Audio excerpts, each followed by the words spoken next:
The views and opinions expressed on the following program are those of the host and guests and do not necessarily reflect the policy or position of ONTV's management, staff, or board of directors.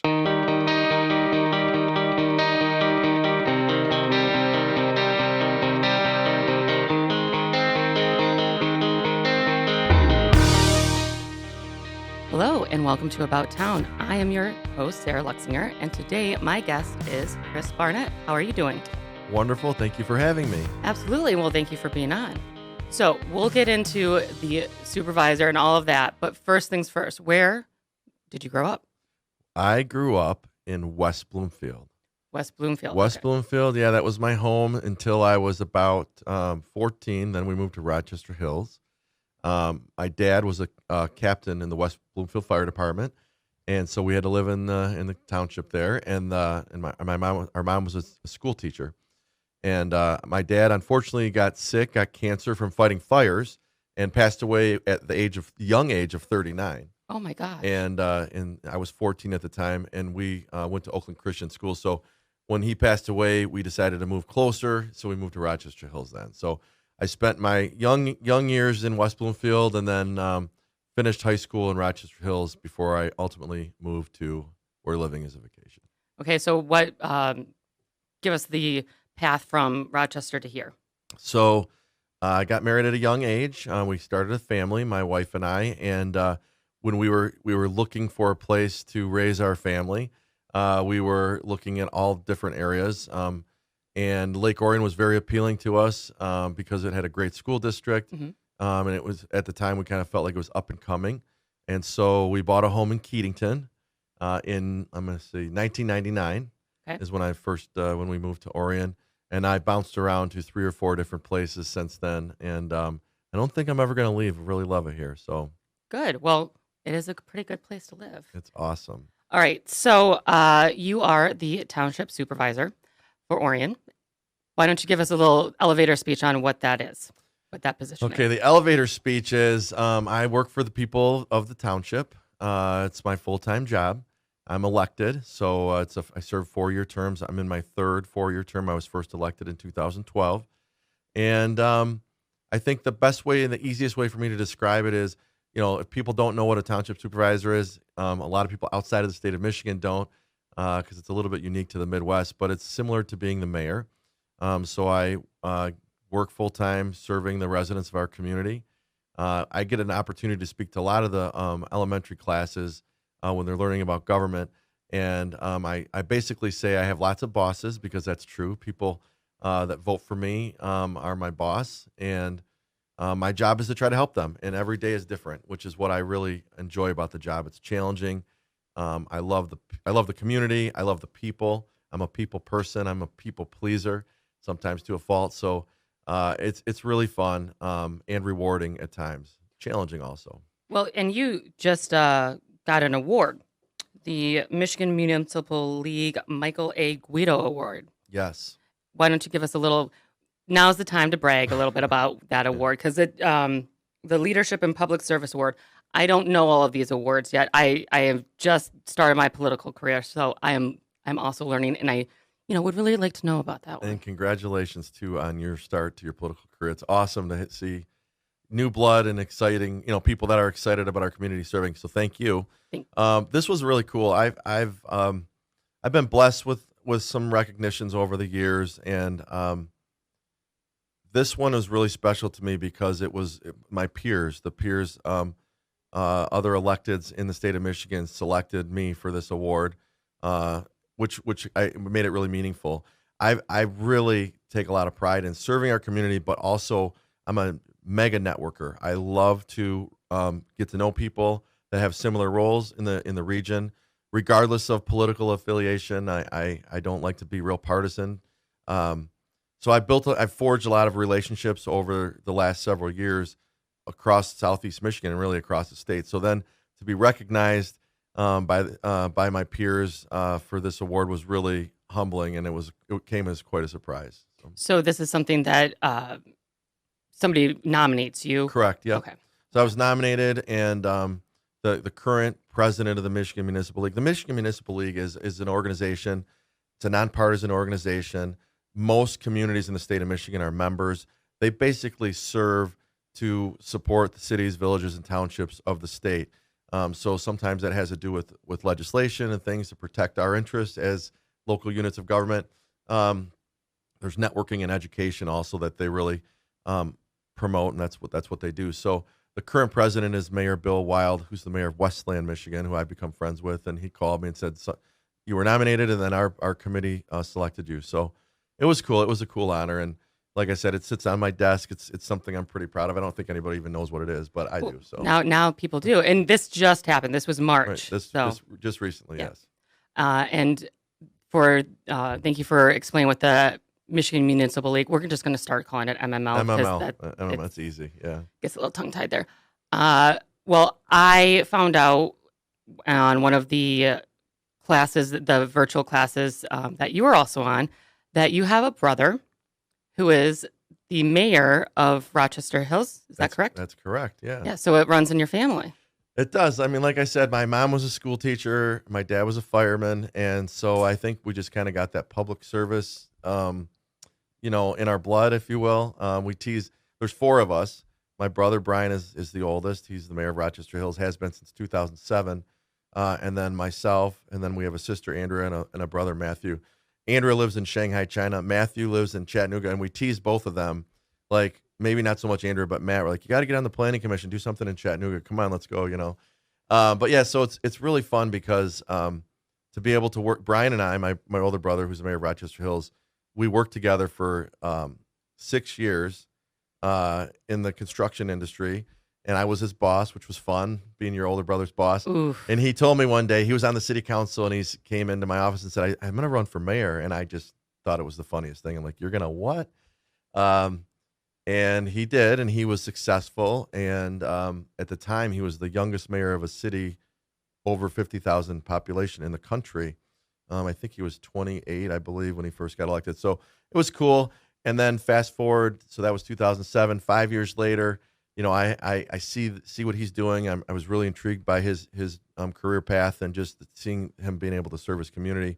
I got the bug as well. So, and you were the youngest supervisor or township supervisor for Orion. Yes, I think so. I think that's accurate. I don't, we started in 1835, so I don't know, but I think that's what they said at the time. I think, yeah. So, well, and you've been the only one since that time. That's true, and I'm a little bit grayer, and a little balder, but it's been a while. It's hard to believe that it's been 9 years, and part of me feels like I've been doing this longer, much longer, and then some days it's like I feel like it's my first day. Well, you're also on a lot of boards, and you're on the DDA board, but you're also on.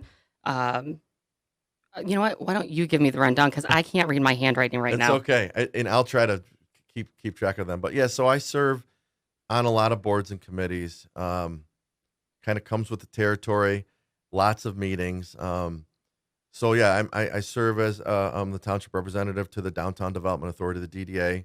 I serve on the Orion Veterans Memorial Board. I serve on SEMCOG's board. I'll talk a little bit more about that in a minute. I chair the Oakland County Association of Township Supervisors. So I've been the chair. There's 21 townships in the county. We get together every month. And that's, I think I've been the chair of that for 5 years. I serve on the Michigan Townships Association local board, which is similar to the Michigan Municipal League. We kind of advocate for the 1,240 townships in the state. And then I was recently elected to the National Association of Regional Councils, so it's a national board, and I'm the board member representing the states of Ohio and Michigan. Obviously, Michigan is like my favorite. Ohio. I know, seriously. So I mean, and the list kind of goes on. There's other committees and commissions, and it's a lot sometimes. And then I also have some real passions. I just was appointed the chair of the board of Dutton Farm, which is a local nonprofit that we exist to teach and employ adults with special needs. It's a really amazing organization. So I definitely stay fairly busy with meetings. You sound like you could use a hobby or two. What are your hobbies? So my favorite hobby is doing nothing on a pontoon boat in Lake Orion. That was my yesterday. That was my yesterday. Maybe we passed each other, but I floated yesterday. It was nice. I love one of the reasons we chose Orion over other areas we looked at, Troy and Rochester, when we were trying to figure out where we wanted to plant our roots, was because of all the lakes and parks that we have up here. I love the water, literally love the water. Someday my dream is to live on a boat someplace when I retire and just go different places, which would be amazing. Don't know how to ever afford it, but that's the dream. So people do it. I do really. I like to unplug and just kind of chill, and that's my hobby for now. I've had other hobbies in the past, but right now that's the go-to. So. And thank you for your honesty, because that's my hobby too. I like Sundays. Don't even ask. I'm not available. I'm on the couch with my dogs. I had so much to do yesterday, and I had all these visions of getting caught up on email and stuff. I did none of it, and I don't regret it really. Today I'm feeling the pressure because I'm like, oh man, I meant to do all these things, but it is just a great place to just float. At least that's my thing. So, All right. So, what is you also do a lot of charitable work. What's one of the organizations or groups that's near and dear to your heart? Well, certainly Dutton Farm, as I just mentioned, it's a nonprofit, and it's just we have a couple local. The goal is to teach these adults with special needs job skills. When unfortunately, many of them, if you look at the stats, the unemployment rate in special needs adults is like 70% Most of them are destined to live a life in someone's basement. Frankly, it's sad. So Jenny Brown is the founder and CEO, and we went to the same high school, and we got disconnected, but then reconnected 5 or 6 years ago. And she's just very passionate to help other people, and it's very infectious. It's really a great thing. So locally, for example, Lava Mountain Coffee is my spot. You see, I just yes. It was the cup in my car, and I needed water. So shameless plug for them, but they're one of our employment partners. So they hire our farmers. We call them farmers because originally it started as a farm where we taught people how to kind of do outdoor tasks and things. And now it's moved into, we make candles, and we make all kinds of products, soaps and things that we sell. But then also the goal is to find employers that are willing to hire our people. So if you go to Lava Mountain in the mornings, you'll see our farmers there sweeping, cleaning. Some of them are learning to be baristas, and just the rewarding part is to see the excitement in these people's eyes when they get their first paycheck, and they've always wanted to accomplish something, and so often I think society writes them off. So it's cool. So if you're listening to this podcast and you're a small business owner and you're interested, it could change your business, and really, I think you'll see it's an experience that customers that go in. This morning Ben made my tea, and he made sure everybody in the whole place knew that my tea was ready. So it's cool. So that's the one. That's one I'm really passionate about. The other one, the most fun I've had since I've had this job was working on raising the funds and building the Miracle League field out at Friendship Park. So it's a baseball field for people with special needs. It's a rubber surface, and we went out. There's one in Southfield. They're actually all over the country. We went to the one in Southfield, and I caught the vision, and I thought, this is something I really want to try to bring back to our community. And the Daisy Project is another nonprofit that I don't serve on their board, but been active with trying to assist them in raising money. And they kind of exist to do similar things that Dutton Farm does. They raise all the money they raise. They help build accessible playgrounds, and up at Grove and Oak State Park, they put in like a ramp into the beach so they could wheelchairs like into the water, because obviously wheelchairs don't necessarily roll well on sand. So they do things like that. And they partner with us and raised a ton of money for the Miracle Field project. But also at Friendship Park, we have a handicap accessible playground. So that's where I find I'm very passionate about those types of projects and those types of organizations. Yeah, we have a special needs nephew. He presents like he's autistic, but it's a duplication of his 15th chromosome. So there's some other medical things that need attention.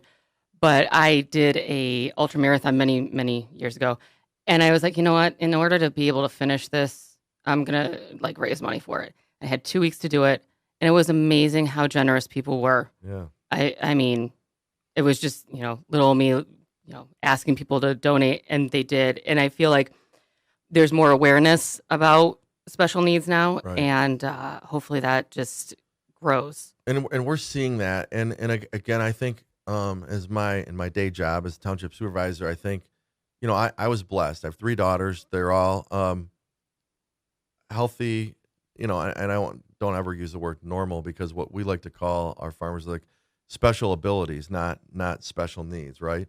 But I grew up, and even in my adult life, not having a lot of contact with that, with those people that live different than I did. And shame on me for not being more outside of my, little zone. But the more and more to see the challenges that the parents, when they're raising these children, live with, and just and kind of the way our relationship began with the Daisy Project. The Daisy Project is not all women, but it's mostly moms of children with special needs. And we were really proud at the township when we, not long after I started, we had to tear down this long time standing wood playground that was at Friendship Park. That was this giant playground, but the wood was just rotting, and it was not safe. So we found a way to raise the money or budget for it and things, and try to apply for some grants to replace it and build this new thing. And so we're all excited, like, this is great. We're doing this awesome thing for our community, building this cool playground. And one of the moms I'll never forget, who's a dear friend of mine today, Christy Shones, she's a township resident too. She's like, this is great, and we're happy, and I don't mean to be negative, but where's my son Xander going to be able to play? And it hit me like a ton of bricks, like how selfish, and just not even thinking about it. It never crossed my mind. Mm-hmm. And that started our relationship with Christy and the other amazing moms out there, and dads that face different challenges. And ever since then, it's just been kind of a passion of mine. Anytime we're taking on any project, to try to think of everyone, right? Mm-hmm. And it's not always possible. We built the little dragon play structure down on Baldwin, and that's not really necessarily accessible. But we're trying to think of ways to incorporate and include everyone. Yeah. And I grew up in Birmingham, and the Birmingham Public Schools at the time, I don't know anymore. I haven't been there in many years, but we always had kids it was called the AI program. I don't know what it would be called today. The AI program in our classes. So ever since I was in 6th grade, it was not unusual. And then it wasn't until I got out of the bubble, I'm like, why? This isn't odd. This is just, normal Right. that was normal for, and it was one of those culture shocks for me, like getting out of the bubble and seeing how people sometimes just don't understand and just treat others terribly. And it happens every day around us. And, I think if that's one thing that I can do in this role, is to help. And, there's a platform that comes with being in any leadership position. I don't need my name on buildings or things like that, but if we can make an impact on just inclusion in general, I think is important. That's something that, I would say that's probably the first box I'd want to check when I'm done doing this job. So, All right. Well, why don't we go into a little bit about prior to this? What did you do? yeah, so I was going to play baseball at Oakland University, and then started a family really young, so my plans changed. I started working full-time while I was going to school, and Oakland University was great to allow me to keep a scholarship for academics. So I went to school for business at Oakland University. I worked for a company called Michigan Timber and Truss. We build like the skeleton frame of a house is the best way to describe it, wood trusses. And I found some early success in my career, and I really enjoyed that profession. It was just a lot of fun and a lot of relationships as well. It was in sales, and then sales manager, and then vice president at a real young age. And then, and I loved it. I thought I was going to do that for the rest of my career, even potentially looking at purchasing the business. And then then the bubble burst, right? Back in 2008 and 9 and all the way through 12. And we were really, recovering for several years.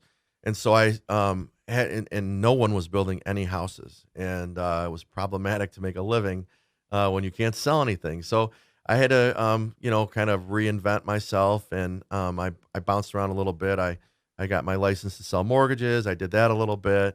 I wasn't real passionate about it. I worked in another sales profession for a while, but it wasn't really anything I was like, I didn't wake up in the morning excited to work.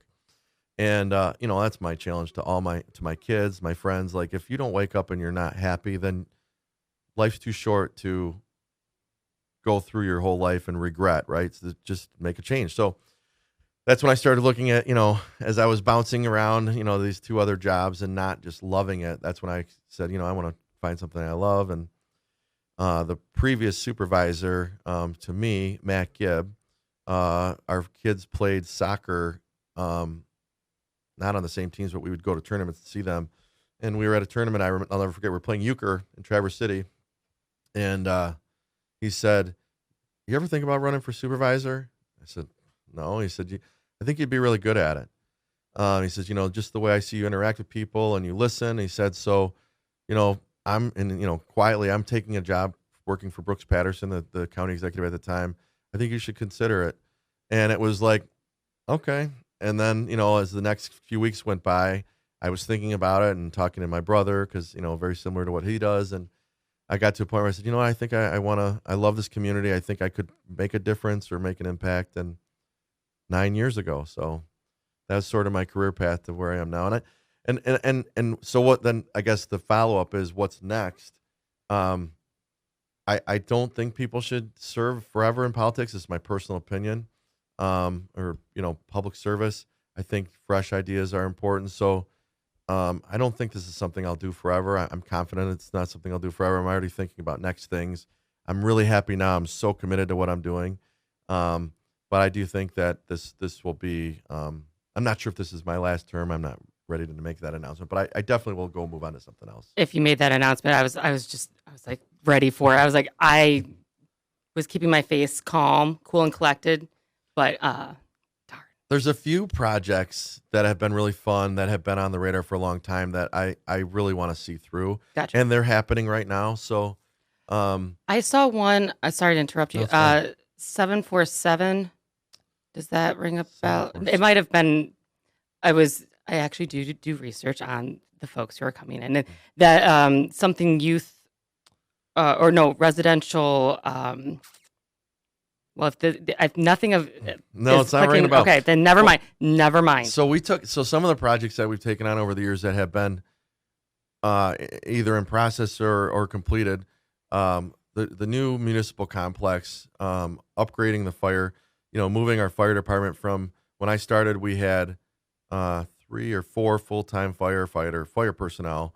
Now we have 35. And the reason that's important is because we were able to provide all services to our residents now. So that's a project that I've been working on. It's still in process, not quite complete. Hopefully this Thursday, we will become officially an ALS, Advanced Life Support Fire Department. Just some of the economic development stuff, I really enjoy that part of the job. Trying to create jobs and good housing opportunities for our residents. So the Baldwin Corridor has been a major project, and it's almost complete. The Brown Road, we created a corridor improvement authority, which would hopefully spur interest and development into Orion. The south side of Brown is Auburn Hills, the north side is Orion. So largely we had nothing for a long time, so that's another big project. What about the Municipal Park that's going up? Yeah, so that's another one. I mean, that's a need. That looks awesome. It's going really well. It's a need that was identified 20 years ago and then reiterated through 3 different studies and 3 previous boards, and we finally found a way to do it. And what was important to this board that I serve now was that we were trying to find a way to build this new complex that is much needed, but to do it and not raise taxes. So it's a huge project. It's about a $20 million project, and we were able to do that. We're able to come up with a plan to create this new municipal complex, which includes the new township offices, a new boardroom that can be used by the entire community, We have a community room, a trailhead. It's on 76 acres, and a police station, and then maybe some future athletic fields. And we're able to do all those things without raising taxes, which is really, really cool. And I can tell you how we did that in a minute if you're interested. But so that's another project that has, I want to see that done, and it should be done by the end of this year, which is exciting. Yeah. I'm very excited about that one. And I just, I don't know if I want to admit it, but I already started, so I will. I've never been into Camp Agawam. Oh, good. That's so. And I went with a girlfriend of mine. We were walking around there. Oh my God. We would have played on the play structure, but there were too many people around. Yes. That is awesome. That was a cool. We got a grant from the Ralph C. Wilson Foundation for they funded the entire project. It's like a $500,000 playground. And that's one of the other things. And I certainly don't take the credit. I'm blessed to have an amazing team to work with, but we have had really awesome success getting grants. That was one of them to build that that Kaboom. That was the the group we worked with. I saw play structures there that I look like something that would be on the moon station. It's crazy. We did that on purpose. We let kids design it, and the way the process started, that was part of the grant. They came in and sat here in this building we're in today, Orion Center, and they got to just draw pictures and anything they could imagine. And we took their pictures and we tried to find components that were like what they designed. The ultimate result was they didn't draw just swing sets, right? Like the traditional stuff. They came up with crazy ideas, and we found a way to build a lot of it, which was cool. Yeah. So that's and even just the camp in general, it's interesting. When we're with large groups of people, and we've been doing since I started a community survey every other year, an odd year, so we're up this year to do another one. And we ask a lot of questions of our residents, why do they choose to live here and things like that. What types of things do they want to see come to our community and not come to our community. And we ask about the last one, have you been into all the different parks that we have? And that's the one that it's sort of still this kind of place that people drive by and they're not real sure what it is. It used to be, it's last year was a 100-year anniversary of it being a Boy Scout camp. Mm-hmm. Actually, strike that. I think, geez, it's already 21. I think this isn't a deposition. It's okay. It was 2018, I think. So 102 years now or so, 103. Anyway, we purchased the camp from the Boy Scouts 6 years ago, and kind of saved it, if you will, because they were going through all this stuff, downsizing, and they had all these camps, and so we spent $1 million of township taxpayer dollars to purchase the camp, which at the time, was a little controversial. We still were kind of coming out of the recession, but we thought it was important to not have another neighborhood there, but to try to preserve this really cool place. And the result is what you just said just a minute ago. People, when they go there the first time, are like, holy cow, I didn't know this was in our community. It feels like you're in the Upper Peninsula almost. Yeah. It's this pristine 140-acre camp. It's really cool. Well, we had a family cottage in Canada on Lake Huron, and about a mile away, there was a campsite that sort of looked like the beginning portion of that. It didn't have a cool swing set and playground, or those cool forts that looked like an old Western movie. But anyway, I was reliving my childhood walking through there. It's like, oh my God. And then it just keeps on getting more and more unique and cool. It was great. Anybody who has not gone out in a walk there, do it. It's great. Because you don't know what you're getting yourself into in the first couple yards or 100 feet. You're like, oh, it looks like a trail. All right, we'll keep going. And then there you go. There's a beach there. Yeah. It's a public beach. There's no lifeguards, but there's a public beach that is, the water is pristine. It's amazing. And my sister, when she was here, she's like, don't tell too many people because it's like our own little private beach. When we go out there, the kids love it. And then there's this really cool, it's called the Fire Bowl, which was the Boy Scouts used as a where they had their large group gatherings, and there's a fire pit. And we've a group of local residents that have really transformed that over the last couple of years into this really awesome music venue deep in the woods. And then we just put in a disc golf course last year that was ranked by the Discraft Association or whatever.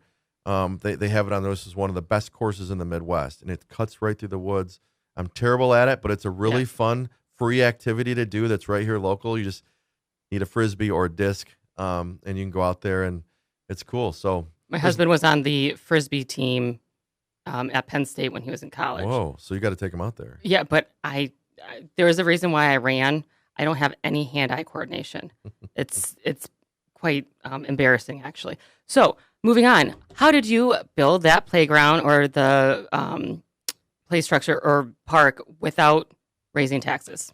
Okay, so for the play structure out there, there's lots of grants that exist, and we don't talk about it too much because less competition, the more likely we are to get it. So that was one actually that we applied for, and no one else, very few other people did, and we were successful. So that's that play structure that looks like all the cool, crazy stuff.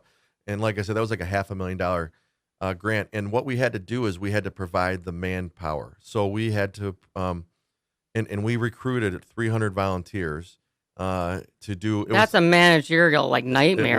It was crazy. We were begging people, and we were going to all the different organizations in the community and homeowners associations and churches, just saying, please send people. And it worked.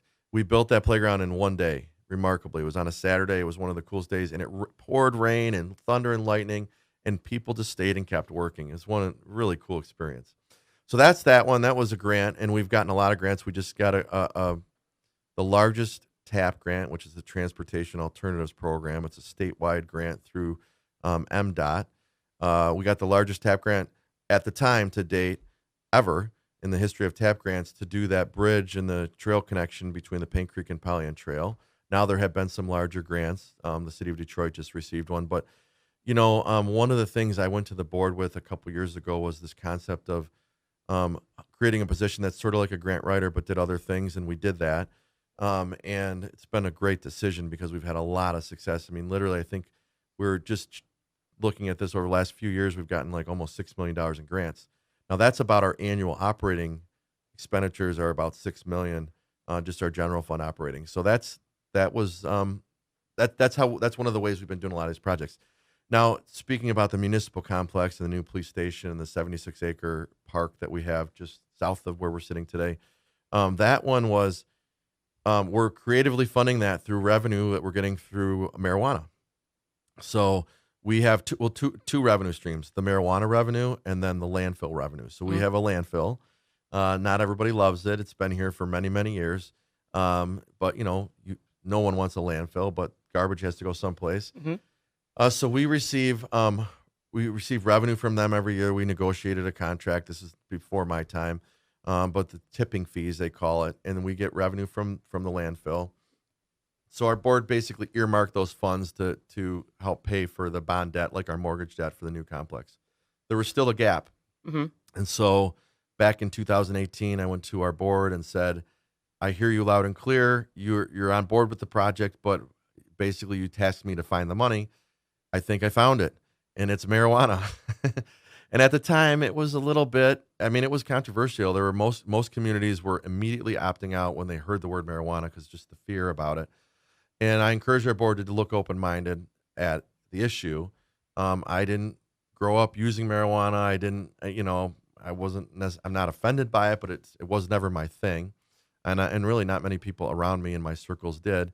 But at the time, it was legalized in the state of Michigan, Mm-hmm. and there was opportunity for us to generate revenue through having some of these facilities. Well, it's like the cigarette tax, and that goes Right. to our schools. Correct. Yeah, exactly. So we set out to write an ordinance, and we talked about it as a board, and there was understandably some nervousness about it, and I was one of them. And then we had two public hearings, and in two public hearings we received one public comment altogether.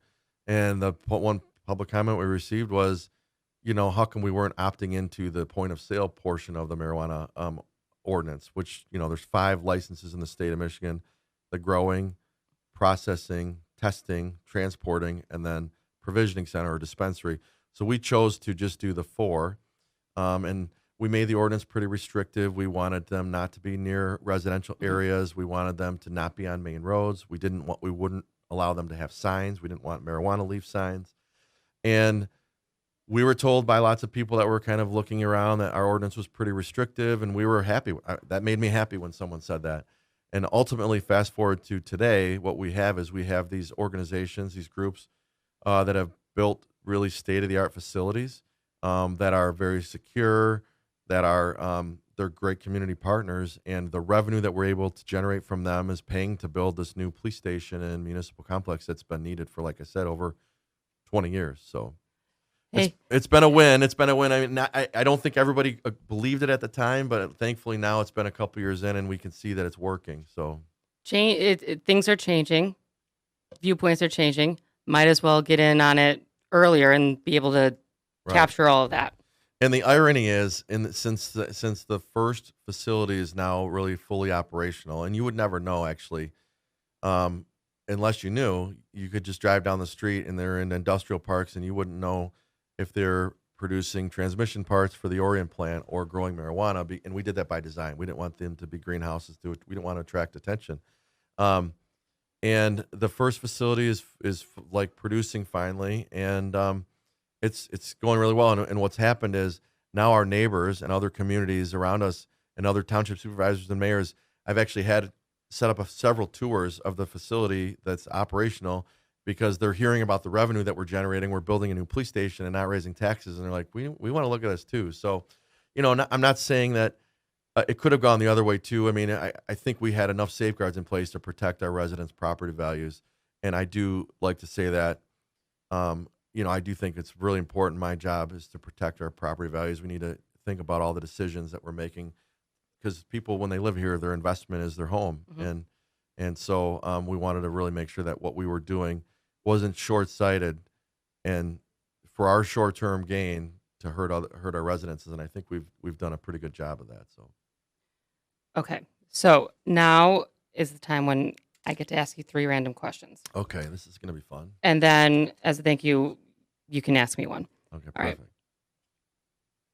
I used to have like numbers on them, but one shuffle and it's done. Okay. And then, all right. so I'll go ahead and ask you 2, and then you can ask me the one, and then I'll finish up. All right. Fun. All right. Which British invasion do you prefer, the Beatles or the Rolling Stones? Beatles. I think the Beatles. Yeah. Just the Black album or white album? white. All Yeah. right. All right. Not a bad answer. I'm a Rolling Stones person myself. I mean, I do. I mean, I don't. I love the Beatles, but I feel like if I had to like choose who to like go and have a beer with, it would be the Rolling Stones. I mean, that's fair. That's fair. Like they're both good choices, right? Right. Right. All right. What advice would you give your younger self? Listen more. I'm still learning that one. And I think it's the most important skill that anyone can have. And at least with my personality, I typically like to jump in and I'm a solver. I want to solve.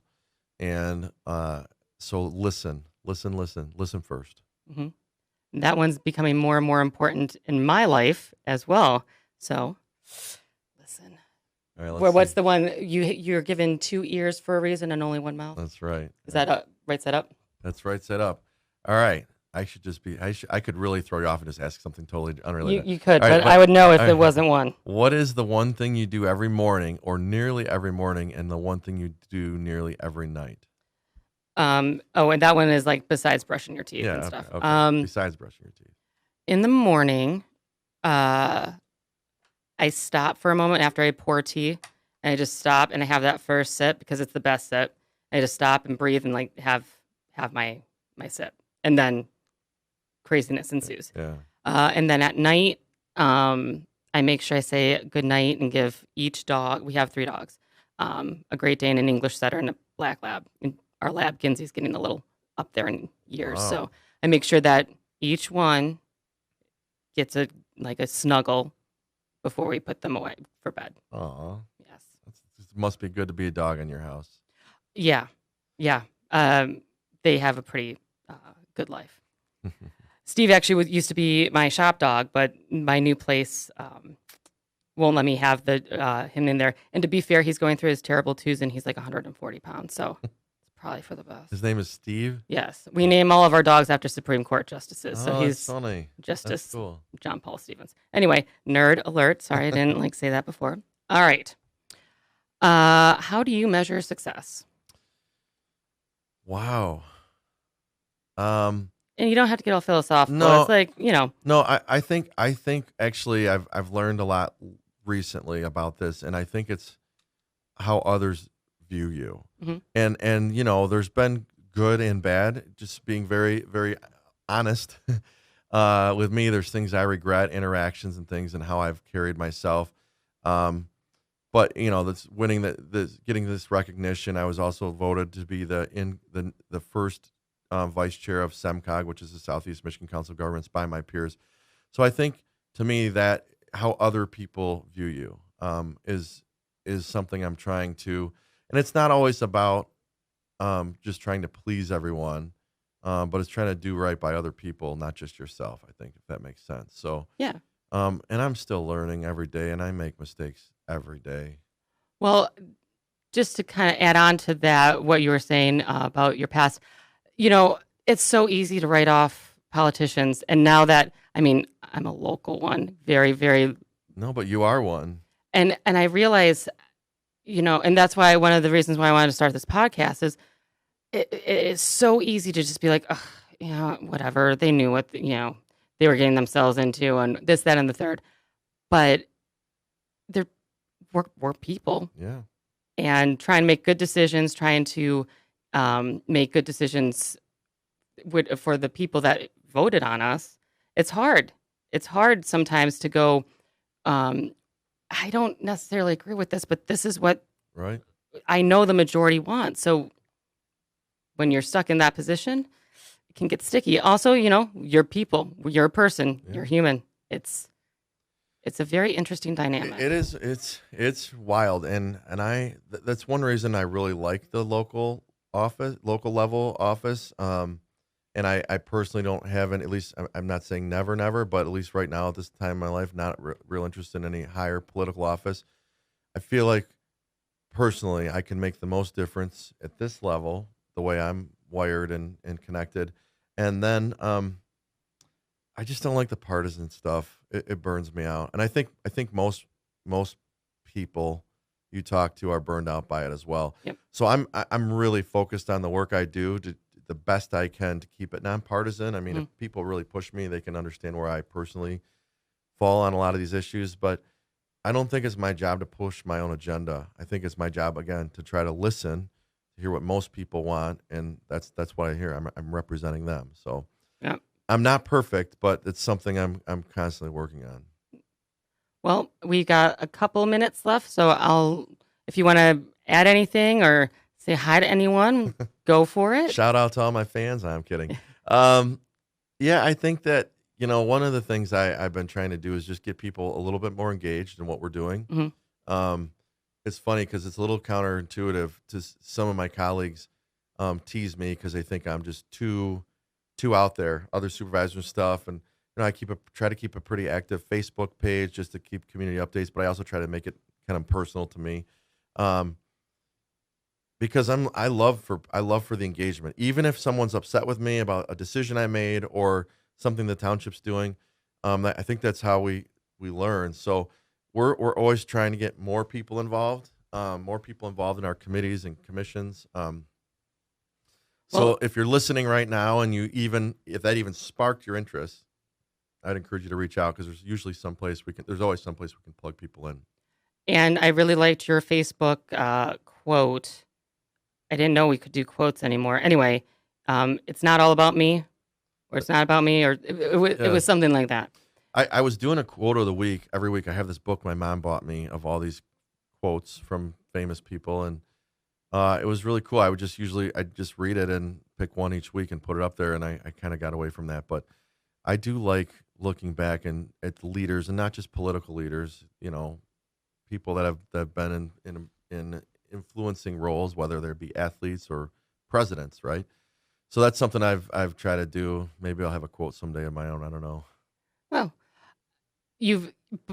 but the humbleness behind that quote, you've actually lived it. I've seen lots of articles on you because, you're kind of a big deal around these here parts. I don't know about that, But you do live that quote, and you get recognition. And there's a difference between, broadcasting that you're trying to actively get a, recognition or a position or et cetera, et cetera. You are recognized for the work you do, and you do it in a way that's humble. And that's very inspiring. Well, I appreciate that's very kind. I think that certainly is my goal. So thank you for saying that. Next week, and again, I don't know when this will air, but I have the opportunity to present the State of the Township address on May 12th, and it's a fun time. I try to make it different than like just a normal PowerPoint presentation that people are just probably tired of. But the theme for this year is building together as one. And I think we saw that coming through the pandemic and even before the pandemic. I mean, when there's a need, this community steps up.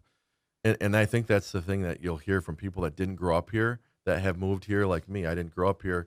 But when there's a need, whether it's someone in the neighborhood that's battling cancer or, we're raising money to build a miracle field, people really step up and come together. It's really cool. And I get to share our story. I get to be the lucky one that gets to kind of brag about just what happened for the last year and how we really did come together in spite of everything going on in the world. Our community really stuck together, and we had the food pantry we were doing here. We still have the food truck that I think this week was week 56. I had Matt Pfeiffer on last week, so he told me.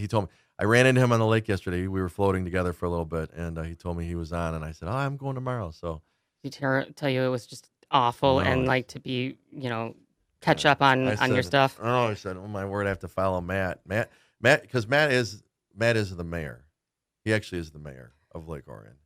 I can't disagree with that one. I know he is. No, and he is everywhere. So. Yeah. So anyway, I mean, it's been really fun to chat with you. It's cool you're doing this. This is my first podcast. Oh, well, yeah. Cool. Thank and you. I know you have to get going because you got... I do. One of those committees that I'm on. Yes. Memorial. We have our meeting today, so I got to scoop. But thank you so much for agreeing to be on and shuffling around. I'm sure you're scheduled to get on. So thank you very much. And I think this is my 10th episode, so milestone. I'm happy to be here for it. Thanks so much for having me, Sarah. Congrats on your success. Look forward to continue working with you on the local level, and maybe when you're a big podcast star, don't forget the little people. Don't forget episode 10. I promise I won't. Okay. All right, guys. We'll see you about town.